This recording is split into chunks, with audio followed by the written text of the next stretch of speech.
जय हिंद। आप सभी आर्मी वर्दी लवर्स का आपके अपने चैनल में एक बार फिर से स्वागत है। दोस्तों, आज हम करने वाले हैं आर्मी अग्निवीर 2025 के लिए स्टैटिक जीके के बहुत ही इंपॉर्टेंट क्वेश्चंस जो आपके एग्जाम की जान बनने वाले हैं, आपके एग्जाम्स में पूछे जाने वाले। क्योंकि आपके सिलेक्शन की जिम्मेवारी मैंने ली है, तो उसके लिए जो भी इंपॉर्टेंट होगा वो सब कुछ मैं करने वाला हूं। तो उसी में आज हम स्टैटिक जीके के महत्वपूर्ण प्रश्न आज हम पढ़ेंगे।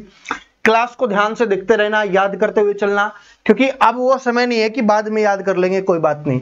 अब वो समय आ चुका है कि हमें अभी याद करना है और अभी अपने दिमाग में सेट करना है, क्योंकि एग्जाम के लिए अब समय नहीं बचा। तो उसके लिए अभी जितनी मेहनत कर सकते हो वो करनी है, ठीक है। तो चलिए शुरुआत करते हैं, और मैं उम्मीद करता हूं सभी स्टूडेंट क्लास को पूरा देखोगे और क्लास में ही याद कर लोगे आप, ठीक है। चलिए शुरुआत करते हैं। यहां पर आज आपको बहुत कुछ मिलने वाला है। आज सिर्फ क्वेश्चंस नहीं, बहुत कुछ आप सीखने वाले हो आपके एग्जाम के लिए। भारतीय संविधान में कुल कितने अनुच्छेद हैं, ये अपने को बताना है। भारतीय संविधान में कुल कितने अनुच्छेद हैं? तो भारतीय संविधान में कुल 448 अनुच्छेद हैं। कितने? 448 क्या हो जाएंगे? अनुच्छेद हो जाएंगे 448। लेकिन शुरुआत में जब हमारा संविधान बना था उस समय कितने थे? 395 थे, ठीक है जी। और हमारा संविधान कब लागू हुआ था? 26 जनवरी 1950 को हमारा संविधान लागू हुआ था।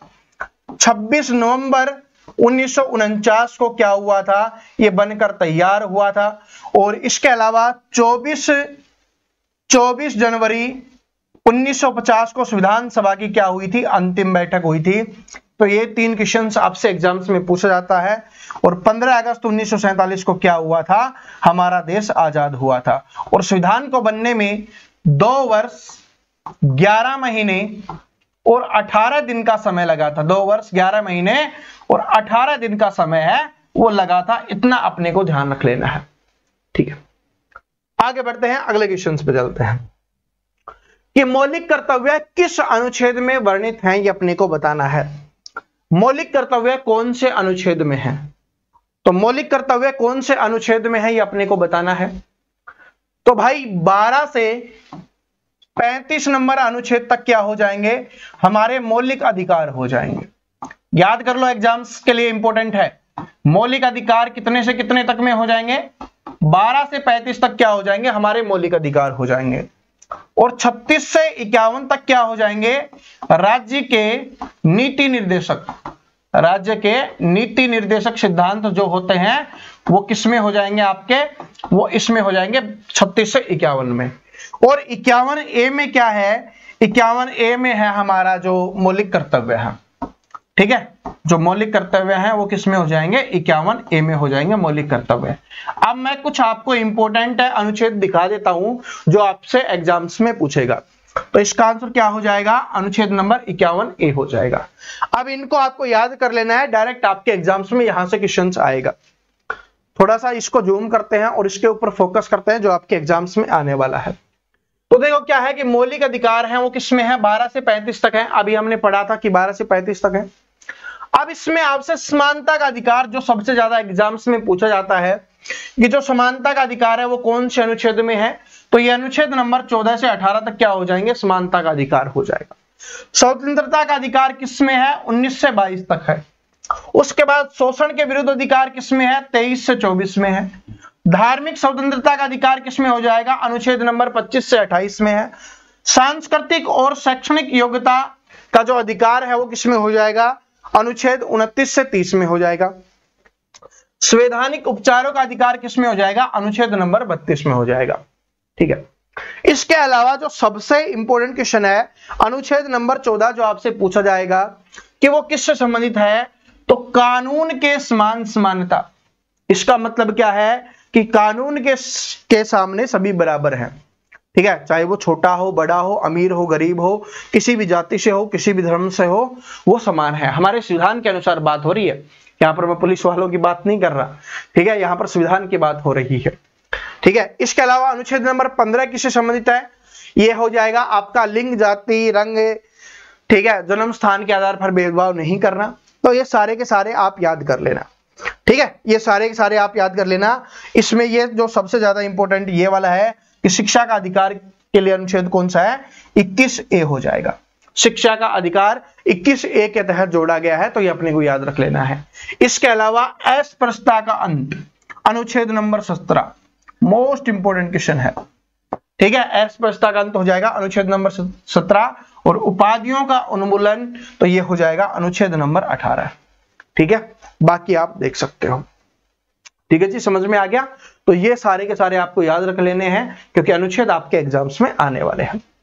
अब मैं कुछ और आपको दिखाता हूं, क्योंकि राज्य के नीति निर्देशक तत्व की बात हुई है, सिद्धांत की बात हुई है, तो ये किस में आएंगे, मैंने आपको अभी बताया कि 36 से 51 तक आने वाले हैं, और इसमें ये आपके सारे दिए गए हैं, इनको अपने को रख लेना है। लेकिन ग्राम पंचायत का गठन जो सबसे इंपॉर्टेंट है, अनुच्छेद नंबर 40। ठीक है, ग्राम पंचायत का गठन और मूल कर्तव्यों का वर्णन किसमें है, 51A में है। ठीक है, बाकी ये सारे के सारे अनुच्छेद मैं टेलीग्राम पे डाल ही चुका हूं, आप सभी ने याद कर ही लिए होंगे, तो इनके बारे में ज्यादा डिटेल पढ़ने की आवश्यकता अभी नहीं है, क्योंकि मैं आपको पहले ही ये याद करवा चुका हूं। चलो, तो अनुच्छेद से एक क्वेश्चन आपके एग्जाम्स में आएगा। जिन्होंने अभी तक नहीं पढ़ा, आप इंस्टाग्राम ज्वाइन कर लेना या टेलीग्राम ज्वाइन कर लेना, वहां पर आपको मिल जाएगा। ठीक है, चलो, भारतनाट्यम किस राज्य से संबंधित है, ये अपने को बताना है। तो ट्रिक से मैंने आपको याद करवाया हुआ है कि भारतनाट्यम तो मिल के रहना है हमारे देश के लोगों को, तो भारत के लोगों को क्या रहता है, मिल के रहना है, तो भारतनाट्यम किससे हो जाएगा, तमिलनाडु से हो जाएगा। ठीक है, केरल से कौन सा हो जाएगा, केरल से हो जाएगा आपका कथकली हो जाएगा, और इसके अलावा मोहिनीअट्टम हो जाएगा। ठीक है, आगे मैं आपको सारे के सारे दिखा देता हूं, ये आप देख सकते हो कि भारतनाट्यम किससे हो जाएगा, तमिलनाडु से हो जाएगा। कथक किससे हो जाएगा, आपका उत्तर प्रदेश से हो जाएगा। कथकली किससे हो जाएगा, ये आपका केरल से हो जाएगा। कुचिपुड़ी आंध्र प्रदेश से, मणिपुरी मणिपुर से, मोहिनीअट्टम केरल से, ओडिशा ओडिसी से, ठीक है, ओडिसी उड़ीसा से, ऑस्ट्रिया कहां से हो जाएगा, असम से हो जाएगा। सबसे नया वाला कौन सा है, ये वाला है, तो अगर आपसे पूछे तो ये हो जाएगा। और कल मैंने याद करवाया था कि साहित्य अकादमी के अनुसार कितने हैं, 8 है। ठीक है, और मंत्रालय के अनुसार 9 शास्त्रीय नृत्य है। कथकली कहां का हो जाएगा, कथकली कहां का नहीं, ये पूछा है। कथकली नृत्य का प्रसिद्ध कलाकार कौन है। देखो, कलाकारों से आपसे क्वेश्चन पूछता है, तो मैं आपको कुछ कलाकार यहां पर दिखाऊंगा। जो बांसुरी वादक आपसे पूछता है, तबली वादक आपसे पूछता है, तबला वादक, इस तरीके के क्वेश्चन हैं, उनको हम पढ़ेंगे। पहले इसका आंसर कीजिए कि कथकली नृत्य का प्रसिद्ध कलाकार कौन सा हो जाएगा। तो यहाँ पर कलामंडलम गोपी जी हैं, वो कहाँ के हो जाएंगे, कथकली के। ठीक है, और ये याद कैसे कर सकते हो, कथकली का क्या बताया था, कैसे, तो कैसे कथकली, कैसे क्या हो जाएगा, कलामंडलम गोपी जी। ठीक है जी, आगे बढ़ते हैं। अब आपको ये सारे के सारे याद कर लेने हैं। इसमें जो सबसे ज्यादा आपके एग्जाम्स में आते हैं वो मैं आपको एक बार रिपीट करवा देता हूं। स्टार वादक की बात करें तो पंडित रविशंकर जी हैं, वो क्या है, स्टार वादक है, प्रसिद्ध स्टार वादक हो जाएंगे। इसके अलावा क्या हो जाएगा, उस्ताद विलायत खान है, ये भी किससे संबंधित हो जाएगा, सितार वादक हो जाएंगे। और उमा शंकर मिश्र किससे संबंधित हो जाएंगे, ये भी स्टार वादक हो जाएंगे। स्रोत से जो आपके एग्जाम्स में सबसे ज्यादा आते हैं वो हो जाएगा अमजद अली खान है, वो किससे संबंधित हो जाएगा भाई, आपका स्रोत से संबंधित हो जाएगा। ठीक है, इसके अलावा सारंगी है, तो सारंगी से कौन हो जाएंगे, पंडित रामनारायण जी। और आप सारे के सारे आपको याद रख लेना है, एक बार देख लेना अच्छे से। ठीक है, उस्ताद बिंदु खान, ये इसका हो जाएगा। ठीक है, संतूर वायलन वाला आप देख लेना। ठीक है, तबला वादक जो सबसे ज्यादा एग्जाम्स में आता है, तबला वादक और शहनाई वादक, ये दोनों है वो सबसे ज्यादा एग्जाम्स में आते हैं।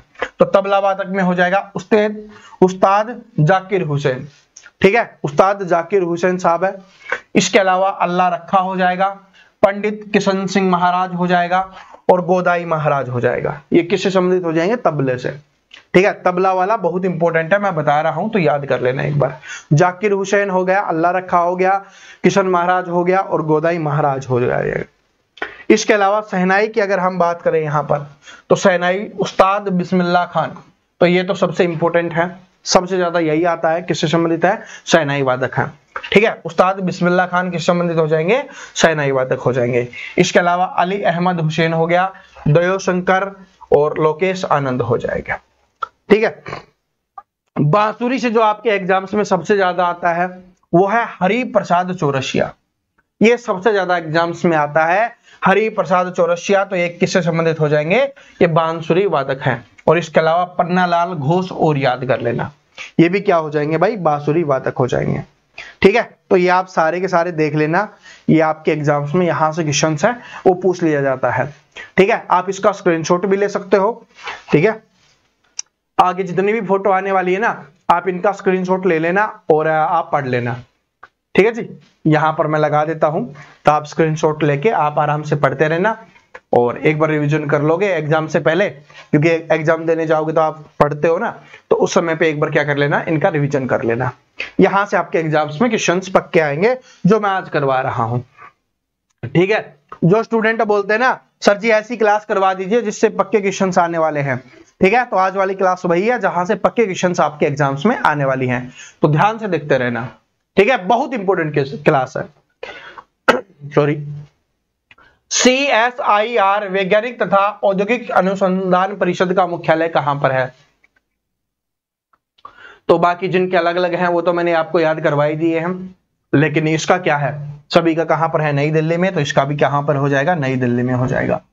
तो CSIR वैज्ञानिक और आधुनिक अनुसंधान परिषद है, उसका मुख्यालय कहां पर हो जाएगा, नई दिल्ली में हो जाएगा। ISRO, Indian Space Research Organisation, इसका मुख्यालय कहां पर है, इसरो का, तो इसरो का कहां पर हो जाएगा, कर्नाटक बेंगलुरु में। कहां पर है, कर्नाटक बेंगलुरु में। अब मैं कुछ आपको और याद करवा देता हूं जो आपके एग्जाम्स में आता है, आप इसका स्क्रीनशॉट ले लेना। देखो क्या है, भारत के प्रमुख शोध संस्थान कौन कौन से हैं जो आपके एग्जाम्स में आते हैं। भारतीय कृषि अनुसंधान संस्थान कहां पर है, नई दिल्ली में है। भारतीय कृषि अनुसंधान संस्थान कहां पर है, नई दिल्ली में है। केंद्रीय कृषि अनुसंधान संस्थान कहां पर है, यह है आपका कोयम्बटूर में है। इसके अलावा केंद्रीय तंबाकू अनुसंधान संस्थान, ये इंपॉर्टेंट है, बहुत बार एग्जाम्स में आया हुआ क्वेश्चन है। तो केंद्रीय तंबाकू अनुसंधान संस्थान कहां पर है, राजमंदुरी में है। क्या हो जाएगा, राजमंदुरी में हो जाएगा केंद्रीय तंबाकू अनुसंधान संस्थान। भारतीय चीनी तकनीकी संस्थान कहां पर है, तो ये हो जाएगा कानपुर में हो जाएगा। ठीक है, भारतीय चीनी तकनीकी संस्थान। राष्ट्रीय डेयरी अनुसंधान संस्थान कहां पर है, करनाल में है। ठीक है, ये भी इंपॉर्टेंट क्वेश्चन है, बहुत बार एग्जाम्स में आता है। राष्ट्रीय डेयरी अनुसंधान संस्थान कहां पर हो जाएगा, करनाल में हो जाएगा। केंद्रीय चमड़ा अनुसंधान संस्थान कहां पर है, तो ये हो जाएगा चेन्नई में। कहां पर हो जाएगा भाई, ये चेन्नई में हो जाएगा। ठीक है, चेन्नई में। केंद्रीय औषधि अनुसंधान संस्थान क्या हो जाएगा, केंद्रीय औषधि अनुसंधान संस्थान, ये भी बहुत बार एग्जाम्स में आया है, ये सबसे ज्यादा इंपॉर्टेंट है आज के समय में। तो केंद्रीय औषधि अनुसंधान संस्थान कहां पर है, तो ये लखनऊ में हो जाएगा। भारतीय मौसम विज्ञान संस्थान, ठीक है, जो मौसम बदलता है इसके बारे में तो मैं बता चुका हूं, तो ये कहां पर हो जाएगा, नई दिल्ली में हो जाएगा। और आपका भारतीय विज्ञान संस्थान कहां पर है, बेंगलुरु में है। और राष्ट्रीय धातु विज्ञान प्रयोगशाला कहां पर है, जमशेदपुर में है। तो धातु से याद कर लोगे कि लोहा धातु हम कौन सी सबसे ज्यादा जानते हैं, जिसका इस्तेमाल होता है लोहा, और लोहा किसके लिए प्रसिद्ध है, जमशेदपुर प्रसिद्ध है। ठीक है, तो इस तरीके से आपको याद रखने हैं ये सारे के सारे। मैंने जो यहाँ पर इंपॉर्टेंट लिखे हैं ना, ये सबसे ज्यादा पूछे जाते हैं, तो इन पे थोड़ा ज्यादा ध्यान दे लेना। ठीक है, बाकी ध्यान सभी पे देना है, लेकिन ज्यादा ध्यान उन पे देना है। ओके, चलो। डल झील किस राज्य में स्थित है, डल झील, डल झील है वो कौन से राज्य में स्थित हो जाएगी, तो डल झील कहां पर है भाई, जम्मू कश्मीर में। डल झील कहां पर है, जम्मू कश्मीर में हो जाएगी। चिल्का झील कहां पर है, जो खारे पानी की झील है, तो चिल्का झील कहां पर हो जाएगी भाई, उड़ीसा में हो जाएगी। चिल्का झील कहां पर है, उड़ीसा में है। अब कुछ झीलें याद कर लो आप सभी। ठीक है, प्रमुख झीलें हैं वो याद कर लो जो आपके एग्जाम्स में आने वाली है, इनको ध्यान से पढ़ना, क्योंकि यहां से किसी के बारे में भी पूछा जा सकता है, तो ध्यान से पढ़ना। जम्मू कश्मीर में कौन कौन सी झील है, जो देख लो, डल झील है जम्मू कश्मीर में है, वुलर झील हो जाएगी आपकी, नागिन झील हो जाएगी, मानसबल झील हो जाएगी, ओगेंग तसो झील हो जाएगी, और इसके अलावा और तसो मोरारी झील हो जाएगी, बेरीनाग झील होगी, शेषनाग और अनंतनाग झील हो गई। ये टाइपिंग मिस्टेक है, शेषनाग और अनंतनाग झील हो जाएगी। ठीक है, तो जो नाग वाली झीलें हैं वो यहाँ पर हैं। इसके अलावा डल झील, वुलर झील है, ये यहाँ पर है। ये जो सबसे ज्यादा आती है, एक तो नाग वाली कर लेना क्योंकि अनंतनाग हो गया, शेषनाग हो गया और नागिन हो गया। ये तीनों की तीनों झीलें कहाँ पर है? ये भाई हमारे जम्मू कश्मीर में है और इसके अलावा डल झील है। ठीक है, चलो उसके अलावा राजस्थान की बात करें, राजस्थान में भी बहुत सारी झीलें हैं जो आपके एग्जाम्स में पूछता है, तो वो हो जाएगी आपकी राजसमंद झील। ठीक है, राजसमंद झील, पिछोला झील हो जाएगा, सांबर झील हो जाएगा, जयसमंद झील हो जाएगा, डीडवाना झील हो जाएगा, पुष्कर झील हो जाएगा और फतेह सागर झील हो जाएगा। ये सारी की सारी कहां पर है? राजस्थान में है। राजसमंद हो गया, पिछोला हो गया, सांबर झील हो गया, जयसमंद झील हो गया, इसके अलावा डीडवाना झील, पुष्कर झील और आपकी फतेह सागर झील, ये सारी की सारी कहां पर है? राजस्थान में है। इसके अलावा उत्तराखंड की अगर हम बात करें तो यहां पर 7 ताल झील है। ठीक है, 7 ताल, यानी ऐसे याद रख सकते हो कि जहां पर 7 तल है। ठीक है, तो यहां पर हो जाएगी 7 ताल। और दूसरा याद करने का तरीका क्या है कि जहां पर भी ताल की बात आएगी तो मोस्टली कहां पर होगा? आपका उत्तराखंड ही होगा। ठीक है, और झीलों में तो उत्तराखंड में ही है ताल। देखो क्या है, 7 ताल झील, नैनीताल झील, राक्षसताल झील, मालाताल झील हो गया, विष्णुताल झील हो गया, आपका हेमकुंड झील हो गया और देवताल झील हो गया। तो सारी की सारी ताल है वो कहां पर है? उत्तराखंड में है। इसके अलावा हेमकुंड झील आपको याद कर लेना है और नैनीताल झील ये है। ठीक है, नैनीताल और 7 ताल झील, राक्षसताल झील, माताताल झील, मालाताल झील और देवताल झील। ठीक है, हेमकुंड और विष्णुताल झील हो गया। ये कहां पर है? उत्तराखंड में है। इसके अलावा आंध्र प्रदेश का आप और देख लीजिए, तो आंध्र प्रदेश में कौन सी हो जाएंगी? थोड़ा और जूम कर लेते हैं ताकि और अच्छे से दिखे। तो आंध्र प्रदेश में हो जाएगी आपकी कोलेरू झील हो जाएगी, पुलिकट झील हो जाएगी और श्रीशैलम झील हो जाएगी। ये पुलिकट झील है वो सबसे ज्यादा पूछता है, तो आंध्र प्रदेश में कौन सी हो जाएगी? पुलिकट झील, कोलेरू झील और श्रीशैलम झील हो गया। तेलंगाना में क्या हो गई? तेलंगाना में हो गया हुसैन सागर झील, ये इंपॉर्टेंट है। ठीक है, तेलंगाना में कौन सी हो जाएगी? हुसैन सागर झील हो जाएगी।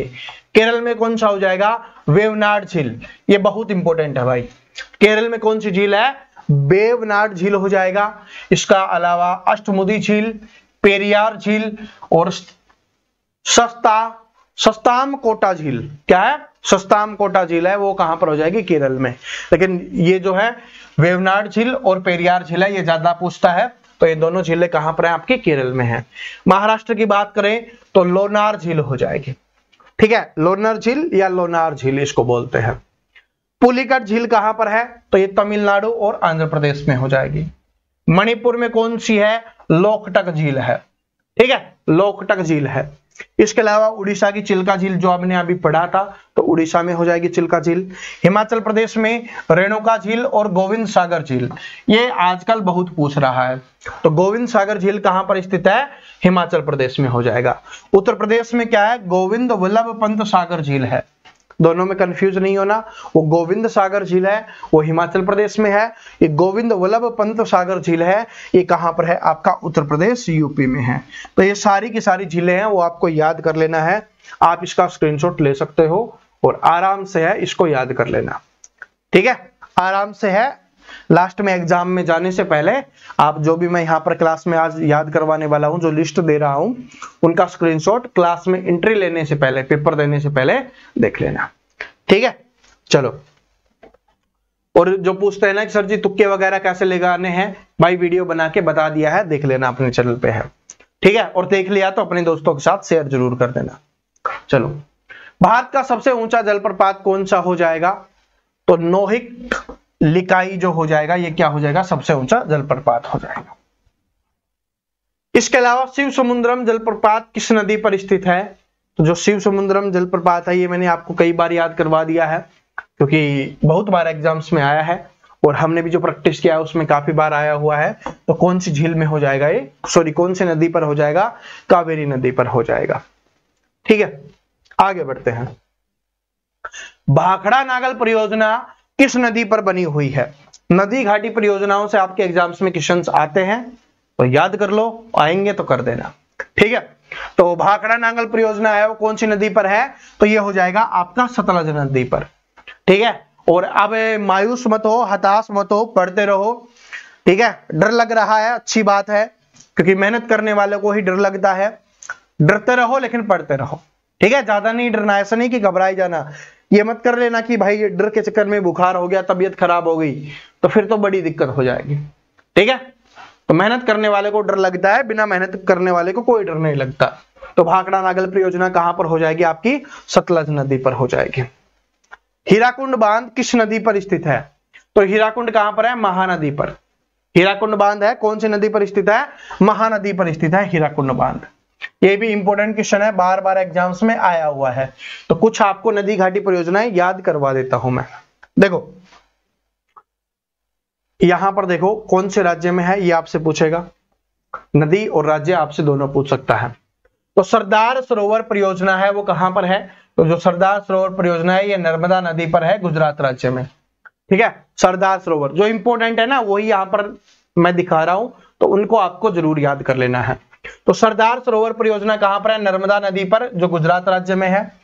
भाखड़ा नागल परियोजना है वो कहां पर है? वो सतलुज नदी पर है, ठीक है। सतलुज या सतलज नदी पर है, जो हरियाणा, पंजाब और राजस्थान के बीच में स्थित है, ठीक है। इसके अलावा शिव समुद्रम जल विद्युत परियोजना कहां पर है? तो शिव समुद्रम जल विद्युत परियोजना कहां पर है? कावेरी नदी पर है, और ये कौन से राज्य में है? कर्नाटक राज्य में है, ठीक है। कावेरी कर्नाटक राज्य, शिव समुद्रम, ठीक है। तो शिव समुद्रम जल विद्युत परियोजना कहां पर है? कावेरी नदी कर्नाटक राज्य में है।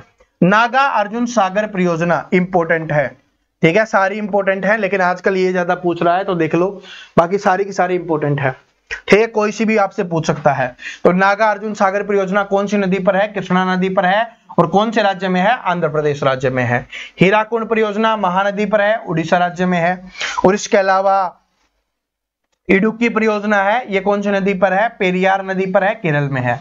ये इंपॉर्टेंट है, कम स्टूडेंट को याद होता है, इसलिए आपके एग्जाम्स में ये पूछता है, ठीक है। इडुक्की परियोजना है कौन सी नदी पर है? पेरियार नदी पर है। कौन से राज्य में है? केरल राज्य में है, ठीक है। पेरियार नदी, केरल राज्य, इडुक्की परियोजना। अब कुछ और याद करते हैं, ठीक है। कुछ और याद करते हैं जो आपसे एग्जाम्स में पूछता है। तो आप जो इंपॉर्टेंट है वो मैं आपको बता देता हूं, बाकी आप इसका स्क्रीनशॉट ले लेना, और सारी की सारी है वो आप सभी को क्या कर लेना है भाई? याद कर लेना है, ठीक है जी। चलो इसका आंसर करेंगे सभी स्टूडेंट। कौन सा है? माता टीला परियोजना है वो कौन सी नदी पर है? तो ये बेतवा नदी पर है, उत्तर प्रदेश में। इसके अलावा नागा अर्जुन सागर परियोजना है वो कौन सी नदी पर है? ये कृष्णा नदी पर है, आंध्र प्रदेश और तेलंगाना में, ठीक है। नागार्जुन सागर परियोजना जो इंपॉर्टेंट है। इसके अलावा टिहरी बांध परियोजना बहुत इंपॉर्टेंट है।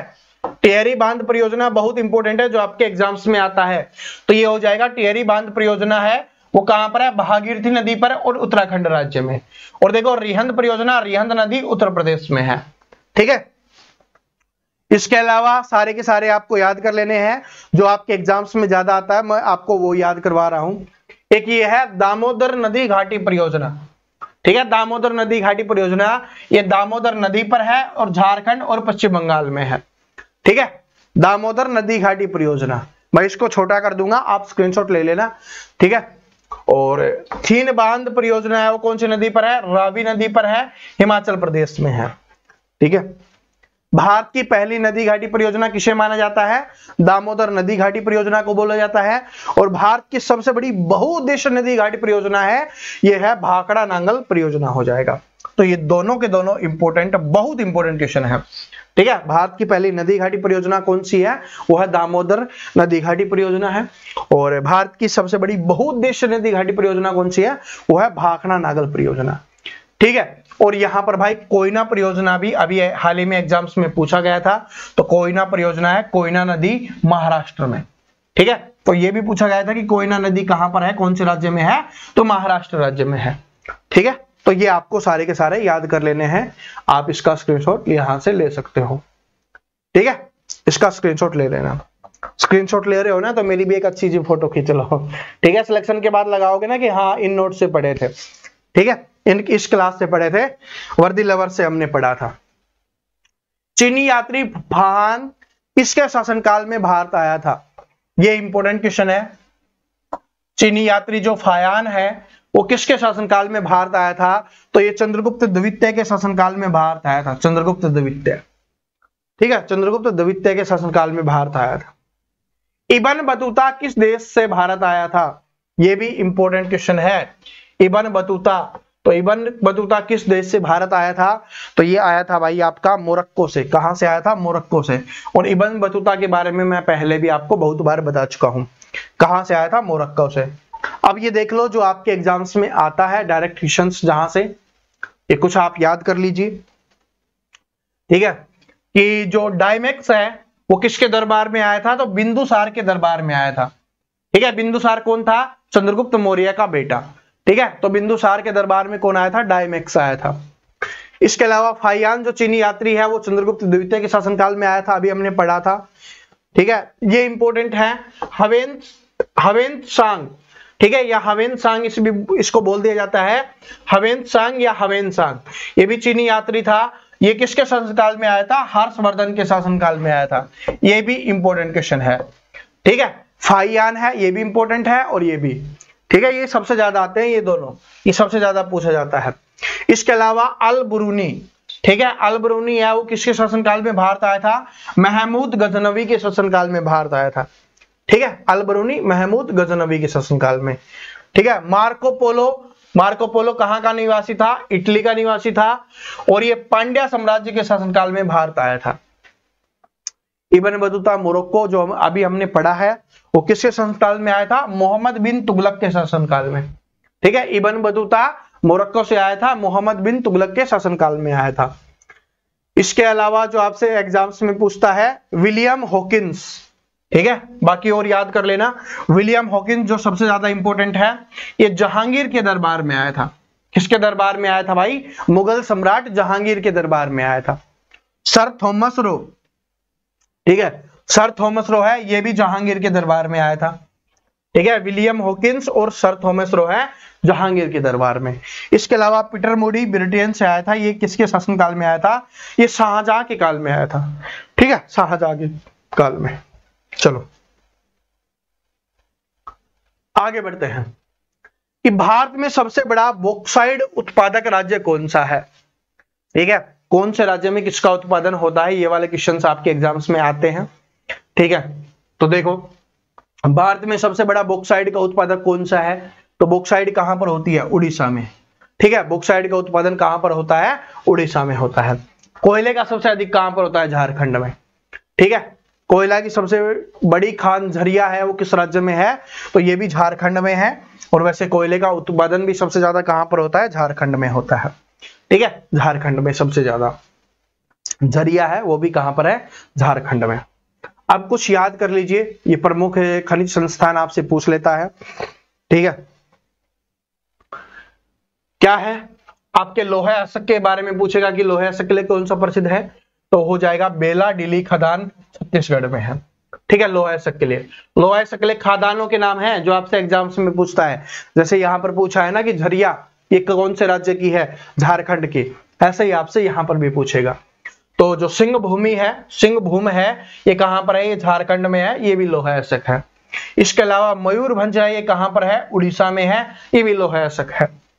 केंद्रमुखी है, ये कहां पर है? कर्नाटक में है, ये भी लोहे अशक है। ये सारी की सारी याद कर लो, मयूरभंज, केंद्रमुखी, सिंह भूमि, ठीक है, बेलाडीली खदान, ये सारे के सारे लोहे अशक से हैं। और ये याद कर लो आपके एग्जाम्स में आता है।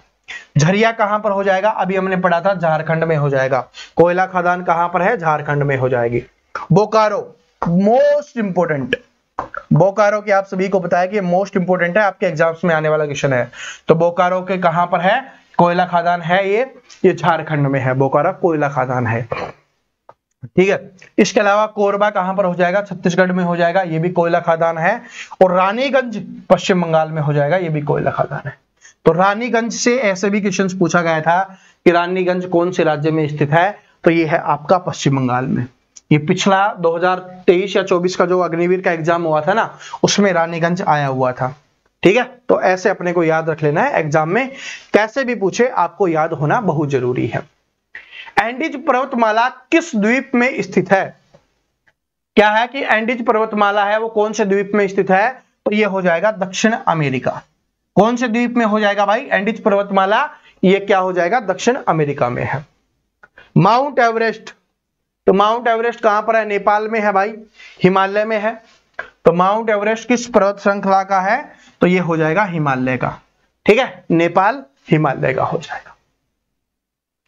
अब ये याद कर लो पर्वत श्रृंखलाएं, उनके शिखर जो आपके एग्जाम्स में आता है, एक बार रिवीजन कर लो, याद तो आपके हो ही जाएगा। एंडीज पर्वतमाला कहां की है, तो दक्षिण अमेरिका की है। ये देश भी आपको याद रख लेना है, जगह भी आपको याद रख लेना है, ठीक है। तो एंडीज पर्वतमाला है, ये कहां की है, दक्षिण अमेरिका की है। और इसकी सबसे ऊंची चोटी, यहां से पूछा जाएगा एंडीज पर्वतमाला की सबसे ऊंची चोटी कौन सी है, तो सबसे ऊंची चोटी क्या हो जाएगा, अकोकागुआ, क्या हो जाएगा, अकोकागुआ हो जाएगा।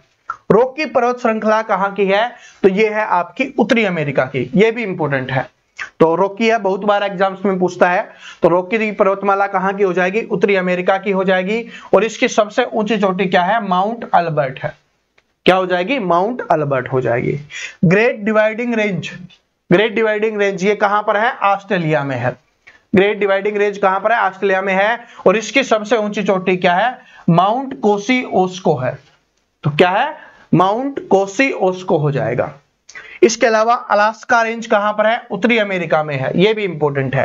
अलास्का रेंज कहां पर है, उत्तरी अमेरिका में है। और इसकी सबसे ऊंची चोटी कौन सी है, जिसको डेनाली या माउंट मैकनेले बोला जाता है, ठीक है, डेनाली या माउंट मैकनेले। तो मैकनेले ज्यादा एग्जाम्स में आता है ऑप्शंस में। काकेशस पर्वत श्रृंखला कहां पर है, ये रूस में हो जाएगा, ठीक है। और माउंट एल्ब्रस है, यूरोप की सबसे ऊंची चोटी है। इसकी सबसे ऊंची चोटी कौन सी हो जाएगी, इसकी सबसे ऊंची चोटी है माउंट एल्ब्रस। लेकिन ये क्या है कि इसकी सबसे ऊंची चोटी होने के साथ साथ यूरोप की भी सबसे ऊंची चोटी है। तो यूरोप की सबसे ऊंची चोटी कहां पर है, काकेशस पर्वत श्रृंखला रूस में, जिसका नाम है माउंट एल्ब्रस है। इसके अलावा एटलस पर्वत है, ये कहां पर है, ये उत्तरी अमेरिका, मोरक्को और अल्जीरिया में है, ठीक है। और इसकी सबसे ऊंची चोटी कौन सी है, माउंट टूबकल है, क्या है, माउंट टूबकल। आल्पस पर्वतमाला बहुत इंपॉर्टेंट, बहुत इंपॉर्टेंट क्वेश्चन है एग्जाम्स के लिए, बहुत इंपॉर्टेंट, बहुत बार पूछा गया है। तो आल्पस पर्वतमाला है, ये कहां पर है, यूरोप में है। और जो माउंट ब्लॉक आल्पस है, वो इसकी सबसे ऊंची चोटी हो जाएगी, माउंट ब्लॉक आल्पस हो जाएगा, ठीक है। हिमालय, तो इसकी सबसे ऊंची चोटी कौन सी है, माउंट एवरेस्ट है, ठीक है, नेपाल में है वैसे, लेकिन एशिया में हो जाएगा। यूराल पर्वत है, रूस और कजाकिस्तान में स्थित है। और इसके सबसे ऊंची चोटी का नाम माउंट नरोदनाया है, ठीक है। यूराल पर्वत ये भी इंपॉर्टेंट है, एग्जाम्स में आता है। इसमें सबसे ऊंची चोटी कम पूछता है, ये पूछता है कि यूराल पर्वत कहां पर स्थित है, तो रूस और कजाकिस्तान हो जाएगा, ठीक है। मैंने भी आपको बहुत बार करवाया यूराल पर्वत, ठीक है। इसके अलावा क्या हो जाएगा, अंटार्कटिका महाद्वीप की सबसे ऊंची चोटी कौन सी है, तो उसका नाम है माउंट विंसन, क्या हो जाएगा, माउंट विंसन हो जाएगा। अफ्रीका महाद्वीप की सबसे ऊंची चोटी का नाम क्या है, किलिमंजारो, बहुत इंपॉर्टेंट है, इंपॉर्टेंट क्वेश्चन है, बहुत बार एग्जाम्स में आया है। तो अफ्रीका महाद्वीप की सबसे ऊंची चोटी कौन सी हो जाएगी, किलिमंजारो हो जाएगी, किलिमंजारो या किलिमंजारो, ठीक है। उत्तरी अमेरिका महाद्वीप की सबसे ऊंची चोटी का नाम क्या है, डेनाली है, जो हमने पढ़ लिया है, ठीक है। यूरोप महाद्वीप की सबसे ऊंची चोटी का नाम क्या हो जाएगा, माउंट एल्ब्रस हो जाएगा, ठीक है, एल्ब्रस हो जाएगा, जो रूस में स्थित है। और ऑस्ट्रेलिया महाद्वीप की क्या हो जाएगी, सबसे ऊंची चोटी का नाम क्या है, माउंट कोजियस्को है, ठीक है, माउंट कोजियस्को है। तो ये सारी की सारी चोटियां हैं, वो आपको याद रख लेनी है, आप इसका स्क्रीनशॉट ले सकते हो, ठीक है जी, हो गया, हाँ फोटो खिंच गई। चलो आगे बढ़ते हैं, आगे बढ़ते हैं कि मधुबनी चित्रकला किस राज्य से संबंधित है। चित्रकला से आजकल आपके एग्जाम्स में आने लगा है, तो याद कर लो। मधुबनी चित्रकला मैंने कितनी बार याद कराया है, मधुबनी चित्रकला कहां से हो जाएगी, आपकी बिहार से हो जाएगी। मधुबनी कहां से हो जाएगी भाई, बिहार की प्रसिद्ध चित्रकला है। कोल्लम किस राज्य की पारंपरिक रंगोली है, कोल्लम आपको बताना है, ठीक है, कोल्लम। तो ये कोल्लम किसकी हो जाएगी भाई, तमिलनाडु की हो जाएगी, कोल्लम किसकी हो जाएगी, तमिलनाडु की हो जाएगी। अब और याद कर लेते हैं जो आपसे एग्जाम्स में पूछता है, ठीक है। बिहार की मधुबनी और मिथिला, ये जो सबसे ज्यादा इंपॉर्टेंट है, मधुबनी और मिथिला। इसके अलावा मंजूषा भी हो जाएगी, लेकिन एग्जाम्स में ये वाली दोनों है वो सबसे ज्यादा आती हैं, मधुबनी और मिथिला। ये कहाँ की हो जाएंगी, बिहार की हो जाएंगी। अगर हम महाराष्ट्र की बात करें, जूम कर लेते हैं, महाराष्ट्र की बात करें तो क्या हो जाएगा, वारली। याद कैसे करवाया था मैंने आपको कि वर्ली, वर्ली कहां पर है, महाराष्ट्र में है, तो क्या हो जाएगा, महाराष्ट्र की वारली हो जाएगा। गुजरात और पश्चिम मध्य प्रदेश की कौन सी हो जाएगी, पिथौरे हो जाएगी। तो मध्य प्रदेश की आपसे पूछे, ऑप्शंस में गुजरात दिया हो तो गुजरात कर देना, मध्य प्रदेश दिया हो तो मध्य प्रदेश कर देना, तो क्या कौन सी हो जाएगी, पिथौरे क्या हो जाएगी, गुजरात और मध्य प्रदेश की हो जाएगी। इसके अलावा पटचित्तर और सोरा है, ये कहां की है, उड़ीसा की। पटचित्तर और सोरा है, कहां की हो जाएगी, उड़ीसा की हो जाएगी। कलमकारी बहुत बार एग्जाम्स में आई हुई, ठीक है, बहुत बार एग्जाम्स में आई हुई है, तो ये कहां की हो जाएगी, आंध्र प्रदेश की हो जाएगी। कलमकारी कहां की है, आंध्र प्रदेश की हो जाएगी। पश्चिम बंगाल, पश्चिम बंगाल की हो जाएगी भाई पटुआ और कालीघाट, ठीक है, पटुआ और कालीघाट कहां की हो जाएगी, पश्चिम बंगाल की हो जाएगी, ठीक है। राजस्थान की याद कर लेना, राजस्थान की बहुत बार एग्जाम्स में आती है। कजली पेंटिंग हो गया, सनगढ़ शैली हो गया, फड़ हो गया और किवाड़ हो गया, ठीक है, ये बहुत बार आता है, आपको समझ में नहीं आता क्या पूछ रहा है। तो फड़ कहां की है, राजस्थान की है, किवाड़ कहां की है, ये भी राजस्थान की है, किशनगढ़ शैली भी राजस्थान की है, और कजली भी कहां की हो जाएगी, ये भी राजस्थान की हो जाएगी, ठीक है। तो ये राजस्थान वाली इंपोर्टेंट है, बहुत बार एग्जाम्स में आई हुई है। झारखंड की अगर बात करें तो झारखंड की हो जाएगी पेटकर हो जाएगी, कोहबर हो जाएगी और सोहराई हो जाएगी। ये तीनों की तीनों कहां की होगी, आपकी झारखंड की हो गई, ठीक है। अरुणाचल प्रदेश, हिमाचल और लद्दाख की कौन सी हो जाएगी, खांगका या खांग का, ठीक है, खांग का या खांग का, ठीक है। तो ये हम कैसे भी लिख दे तो ये याद रख लेना। तमिलनाडु की कौन सी हो जाएगी, तंजौर, ठीक है, तमिलनाडु की तंजौर हो जाएगी, सॉरी। भारत का मैनचेस्टर किस शहर को कहा जाता है, उपनाम है, वो आपसे पूछेगा, उपनाम से एक क्वेश्चन आपके एग्जाम्स में आने वाला है। तो आज वाले स्टैटिक जीके वाले जो क्वेश्चन है ना, बहुत शानदार क्वेश्चन है, आपको पता लग रहा होगा इनकी वैल्यू। अगर आपने टेस्ट लगाया होगा, मॉक टेस्ट लगाया होगा, या आपने प्रीवियस ईयर पेपर देखा होगा, तो आपको इनकी वैल्यू पता चल रही होगी कि यहाँ पर आप क्या पढ़ रहे हो अभी, जो आपके एग्जाम्स में आता है। और एक मिनट आपका टाइम वेस्ट नहीं किया जा रहा, आपको सिर्फ याद करवाया जा रहा है जो आपके एग्जाम्स में आएंगे। तो भारत का मैनचेस्टर कौन से शहर को कहा जाता है, तो जो अहमदाबाद है उसको क्या कहा जाता है भाई, भारत के मैनचेस्टर के नाम से जाना जाता है अहमदाबाद को। पूर्व का स्कॉटलैंड किस राज्य को कहा जाता है, तो पूर्व का स्कॉटलैंड कहा जाता है भाई यहां पर मेघालय को, ठीक है। पूर्व का स्कॉटलैंड है, मेघालय को कहा जाता है। काफी ज्यादा बारिश होती है, आप सभी को पता है, तो बहुत प्यारी जगह है। तो पूर्व का स्कॉटलैंड किसे कहा जाएगा, मेघालय को कहा जाता है। अब मैं कुछ आपको याद करवा देता हूं और कुछ आपको याद करने के लिए मैं दे दूंगा, याद कर लेना, ठीक है। प्रमुख भौगोलिक नाम जो आपके एग्जाम्स में आता है उनको देख लीजिए, ठीक है। अभी जो हाल ही में पूछे गए ना वो सारे के सारे याद करवा रहा हूं। जयपुर का आपसे पूछा जाता है, फिक्स है कि गुलाबी शहर के नाम से किसे जाना जाता है, तो जयपुर हो जाएगा। भारत का पेरिस किसे कहा जाता है, तो वो भी जयपुर हो जाएगा। हैदराबाद को किस नाम से जाना जाता है, मोतियों का शहर, इंपोर्टेंट है, एग्जाम्स में आया हुआ है अभी। तो मोतियों के शहर के नाम से किसे जाना जाता है, हैदराबाद को। इसके अलावा निजाम का शहर भी क्या हो जाएगा, हैदराबाद ही हो जाएगा, ठीक है। निजाम का शहर भी क्या हो जाएगा, हैदराबाद भी हो जाएगा। जमशेदपुर जो हमने अभी पढ़ा था, तो क्या हो जाएगा, स्टील सिटी ऑफ इंडिया या भारत का पीटर्सबर्ग, तो क्या हो जाएगा, स्टील सिटी ऑफ इंडिया, ठीक है। जमशेदपुर टाटा आपने सुना है ना, तो जमशेदपुर क्या हो जाएगा, स्टील सिटी ऑफ इंडिया हो जाएगा। और भारत का इसको पीटर्सबर्ग भी बोला जाता है। मुंबई को, मुंबई से एग्जाम्स में आता है, तो मुंबई को भारत का हॉलीवुड कहा जाता है, 7 टापू का नगर कहा जाता है, भारत की वित्तीय राजधानी है, और इसके अलावा भारत का प्रवेश द्वार है, ठीक है। दोबारा से पढ़ लो, इंपोर्टेंट है, एग्जाम्स में आता है। भारत का हॉलीवुड, 7 टापुओं का नगर, भारत की वित्तीय राजधानी और भारत का प्रवेश द्वार। तो भारत की वैसे राजधानी कौन सी है, नई दिल्ली है, लेकिन वित्तीय यानी फाइनेंशियल राजधानी है वो कौन सी है, वो हो जाएगा आपका यहाँ पर मुंबई हो जाएगा। वाराणसी की बात करें तो वाराणसी को क्या कहा जाता है, इसको मंदिरों के शहर के नाम से जाना जाता है। वाराणसी को मंदिरों के शहर के नाम से जाना जाता है। भारत की धार्मिक राजधानी, ठीक है। भारत की धार्मिक राजधानी भी वाराणसी को कहा जाता है। दीपों का शहर और ज्ञान नगरी के नाम से भी वाराणसी को जाना जाता है। तो ये सबसे ज्यादा इंपॉर्टेंट है भाई, ठीक है। मंदिरों का शहर, भारत की धार्मिक राजधानी, दीपों का शहर और ज्ञान नगरी के नाम से इसे जाना जाता है। जोधपुर बहुत प्यारी जगह है, इसको ब्लू सिटी या सूर्य नगरी के नाम से जाना जाता है, ठीक है। पिंक सिटी कौन सा हो गया, गुलाबी नगरी कौन सा हो जाएगा, वो हो जाएगा जयपुर। लेकिन यहां पर ब्लू सिटी आपसे पूछे तो ये कौन सा हो जाएगा, आपका जोधपुर हो जाएगा, जिसको सूर्य नगरी के नाम से भी जानते हैं। कोलकाता, ये भी एग्जाम्स में आता है भाई कोलकाता। तो कोलकाता को महलों के शहर के नाम से जाना जाता है, डायमंड हार्बर के नाम से जाना जाता है, सांस्कृतिक राजधानी के नाम से जाना जाता है और सिटी ऑफ जॉय के नाम से जाना जाता है, यानी खुशियों का शहर। तो कोलकाता को महलों का शहर, सांस्कृतिक राजधानी और सिटी ऑफ जॉय, ये सबसे ज्यादा पूछता है। कोच्चि को किस नाम से जाना जाता है, अरब सागर की रानी, ठीक है, ये आया हुआ है। और पूर्व का वेनिस, ये दोनों क्वेश्चन आए हुए क्वेश्चन है। अरब सागर की रानी और पूर्व का वेनिस है, वो किसे जाना जाता है, कोच्चि को। और सूरत क्या हो गया, ये गुजरात वाला सूरत है।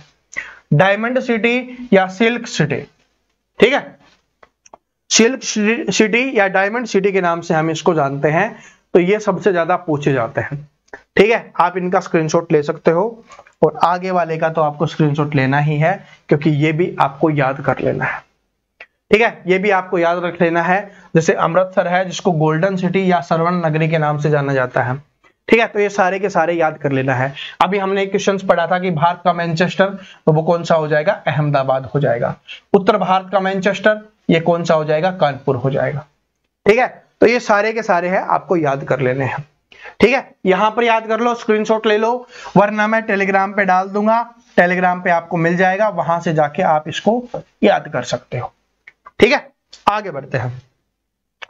आगे देखिए क्या है कि भाई ये क्वेश्चंस भी आपके लिए इंपॉर्टेंट है। आपको पता है रेखा वाले क्वेश्चंस, तो मैंने आपसे जो वादा किया था ना कि अंतिम 5-7 दिन बचेंगे, तब मैं आपको वो क्वेश्चंस करवाऊंगा जो आपके एग्जाम्स में आपको डायरेक्ट देखने के लिए मिलेंगे, ठीक है। पहले आपको याद करवाया या नहीं करवाया, अब सारे के सारे वही क्वेश्चंस आ रहे हैं, ठीक है। तो रेखाओं से क्वेश्चंस आपके एग्जाम्स में पूछता है।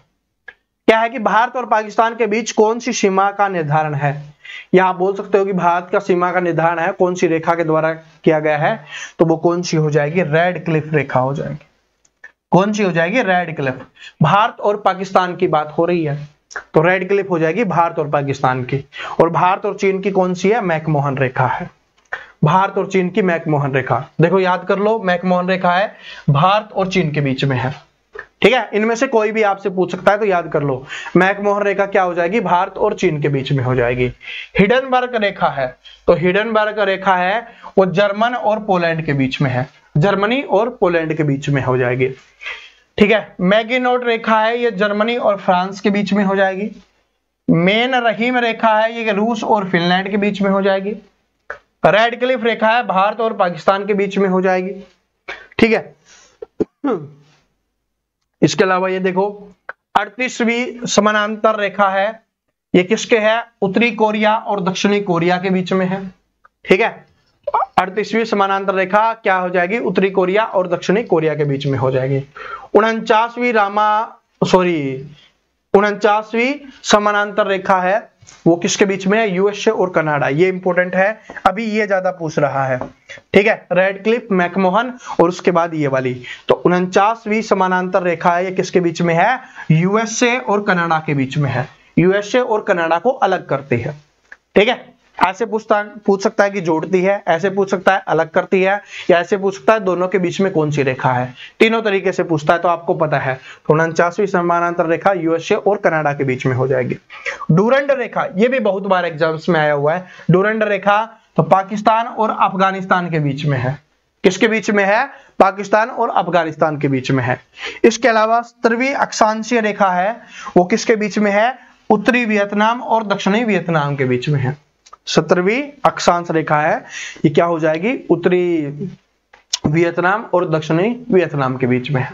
तो ये आपको सारी की सारी याद कर लेना है, ठीक है। एक बार फिर से रिवीजन कर लेना, ठीक है। एग्जाम के समय में एक बार फिर से रिवीजन कर लेना, आपके काम आ जाएगी। और आज वाली क्लास में जो क्वेश्चंस मैं करवा रहा हूं ना, आज पता नहीं जितने भी स्टूडेंट इसको देखेंगे, जब एग्जाम देने जाएंगे ना, तब उनको इसकी वैल्यू पता चलेगी। ठीक है, इसकी वैल्यू है वो पता चलेगी। तो भारत और चीन के बीच में कौन सी हो जाएगी? मैकमोहन रेखा हो जाएगी। लेकिन मैं आपसे पूछता हूं, ठीक है, मैं आपसे पूछता हूं, तो वो क्वेश्चन आपको बताना है, पाकिस्तान और अफगानिस्तान के बीच में कौन सी रेखा है, ये आपको कमेंट करके बताना है। ठीक है, स्क्रीनशॉट आप सभी ने ले रखा है, तो इसमें चेक कर लेना, याद नहीं है तो देख लेना कौन सी रेखा हो जाएगी। ठीक है, क्योंकि याद होना जरूरी है। क्या है? याद होना जरूरी है। अब आंसर, क्योंकि वो आदत होगी ना कमेंट करवाने की, लेकिन आप कमेंट नहीं, आप याद करो। ठीक है, चलो, इंदिरा गांधी नहर किस नदी से निकाली गई है? इंदिरा गांधी नहर है, जो इंदिरा गांधी नहर है कौन सी नदी से है? सतलज नदी से, क्योंकि हमने पढ़ा था ये हरियाणा में भी है, राजस्थान में भी है। ठीक है, और इंदिरा नहर है ये हरियाणा वगैरह में ही बहती है। तो क्या हो जाएगा? इंदिरा गांधी नहर है, ये कौन सी नदी है? सतलज नदी। कौन सी नदी से निकली हुई है? सतलज नदी से। भारत की सबसे लंबी नहर कौन सी है? तो जो इंदिरा गांधी नहर है वो क्या हो जाएगी? ये भारत की सबसे लंबी नहर हो जाएगी। आगे बढ़ते हैं कि विश्व का सबसे बड़ा द्वीप कौन सा है? तो आंसर कीजिए सभी स्टूडेंट, विश्व का सबसे बड़ा द्वीप तो कौन सा हो जाएगा? ग्रीनलैंड हो जाएगा। बहुत बार मैंने आपको याद करवाया है, तो कौन सा हो जाएगा? ग्रीनलैंड हो जाएगा। आगे देखो, अंडमान और निकोबार द्वीप समूह किस महासागर में स्थित है? तो जो अंडमान और निकोबार द्वीप समूह है, ये कौन से महासागर में है? हिंद महासागर में है। कौन से महासागर में है? हिंद महासागर में हो जाएंगे। प्रशांत महासागर सबसे बड़ा है और आर्कटिक सबसे छोटा है। ठीक है, तो कौन से महासागर में है? हिंद महासागर में है। अंडमान और निकोबार द्वीप समूह हो जाएंगे। संयुक्त राष्ट्र संघ की स्थापना कब हुई? संयुक्त राष्ट्र संघ की स्थापना याद करवाया था मैंने, तो संयुक्त राष्ट्र संघ की स्थापना कब हुई? 1945 में हुई। ठीक है, 1945 में हुई है। और संयुक्त राष्ट्र का मुख्यालय कहां है? तो संयुक्त राष्ट्र का मुख्यालय कहां पर है? न्यूयॉर्क में है। संयुक्त राष्ट्र का मुख्यालय कहां पर है? न्यूयॉर्क में है। भारत का पहला नोबेल पुरस्कार विजेता कौन है? तो भारत का पहला नोबेल पुरस्कार रविंद्रनाथ टैगोर जी को दिया गया था। साहित्य में इनको ये मिला था, जो हमारे जन गण मन के रचयिता भी है। ठीक है, जो हमारा राष्ट्रीय गान है उसके रचयिता है। भौगोलिक नहीं है भाई, भौतिकी यानी फिजिक्स में नोबेल पुरस्कार पाने वाले पहले भारतीय कौन है? फिजिक्स की बात हो रही है, भौतिकी की बात हो रही है। तो फिजिक्स में जो पुरस्कार मिला है नोबेल पुरस्कार, वो किसे दिया गया था? सीवी रमन जी को। किसको मिला था? सीवी रमन जी को मिला था भाई। आगे बढ़ते हैं। गोंड जनजाति मुख्य रूप से किस राज्य में पाई जाती है? जनजाति से एक क्वेश्चन आएगा, और ये गोंड जनजाति भी मैंने आपको बहुत बार करवाई, बहुत बार मैंने आपको करवाई है। तो गोंड जनजाति है वो कौन से राज्य में स्थित हो जाएगा? तो ये मध्य प्रदेश में हो जाएगा। कहां की है? मध्य प्रदेश की है। राजस्थान की भी पूछा जाता है तो मीणा जनजाति, और भी मैंने आपको याद करवाई हुई है, तो वो हो जाएगा। टोडा जनजाति किस राज्य से संबंधित है? टोडा, तो टोडा कहां की है? तमिलनाडु राज्य की है। टोडा जनजाति है वो कौन से राज्य से संबंधित है? तमिलनाडु राज्य से संबंधित हो जाएगी। विश्व का सबसे बड़ा गर्म रेगिस्तान कौन सा है? विश्व का सबसे बड़ा गर्म रेगिस्तान कौन सा है? तो वो हो जाएगा भाई सहारा। ठीक है, और भारत का सबसे बड़ा रेगिस्तान कौन सा हो जाएगा? वो हो जाएगा थार रेगिस्तान। तो विश्व का कौन सा हो जाएगा? सहारा हो जाएगा। ठीक है, तो आज वाली क्लास में इसमें इतने ही क्वेश्चंस थे, सारे के सारे इंपोर्टेंट क्वेश्चन है। अगर क्लास को अभी तक लाइक नहीं किया, लाइक कर दो। क्लास कैसी लगी? कोई टॉपिक पढ़ना चाहते हो, कोई टॉपिक के क्वेश्चंस पढ़ना चाहते हो, तो कमेंट करके जरूर बता देना। जिस भी चीज में आपको प्रॉब्लम आ रही है तो वो कमेंट करके बता देना, आपके प्रॉब्लम को दूर कर दिया जाएगा। और जितने भी स्टूडेंट नए आए हैं, चैनल को सब्सक्राइब करके बेल आइकन को जरूर प्रेस कर लेना। और भाई ज्यादा से ज्यादा अपने दोस्तों के साथ शेयर जरूर कर देना। और जो स्टूडेंट इंस्टाग्राम और टेलीग्राम पर नहीं जुड़ा हुआ, वहां पर जरूर जुड़ जाना। उन दोनों के लिंक है वो आपको डिस्क्रिप्शन में मिल जाएंगे। ठीक है, इंस्टाग्राम पर तो छोटे छोटे वीडियो आते रहते हैं जो आपके लिए इंपॉर्टेंट होते हैं, और टेलीग्राम पे आपको नोट्स मिलते ही हैं, ये आप सभी को पता ही है। ठीक है, तो दोनों पर जरूर जुड़ जाना। तो मिलते हैं नेक्स्ट वीडियो में। तब तक हंसते रहिए, मुस्कुराते रहिए, पढ़ते रहिए। कोई भी प्रॉब्लम है कमेंट करके बता दीजिए। जय हिंद, वंदे मातरम।